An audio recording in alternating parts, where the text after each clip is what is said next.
बंडखोर खासदारांच्या मतदारसंघामध्ये उद्धव ठाकरेंनी मोर्चे बांधणी आता सुरू केली आणि आज उद्धव ठाकरे ईशान्य मुंबईचा दौरा करणार आहेत। या दौऱ्यामध्ये ते पक्षाच्या कार्यकर्त्यांशी चर्चा करणार आहेत। त्यानंतर 27, 28 आणि 29 जून रोजी उद्धव ठाकरे महाराष्ट्रातल्या इतर 5 खासदारांच्या मतदारसंघाचा दौरा करणार आहेत। त्यांच्या या दौऱ्याची सुरुवात यवतमाळपासून होणार आहे।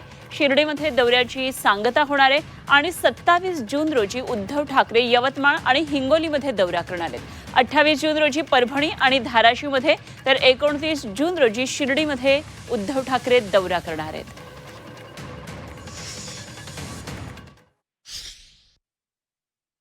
शिवसेना पक्षप्रमुख हे ईशान्य मुंबईच्या खासदारांनी जी काय बेईमानी केलेली आहे उघडपणे, आज या भागात येऊन ते कार्यकर्त्यांचे मेळावे घेणार आहेत ना। त्यानंतर ते 27, 28, 29 तारखेला ते या सर्व खासदारांच्या मतदारसंघात भेटी देणार उद्धव ठाकरे। त्यांचा दौरा नागपूर यवतमाळपासून सुरू होईल मराठवाड्यात आणि तो शिर्डीला संपेल।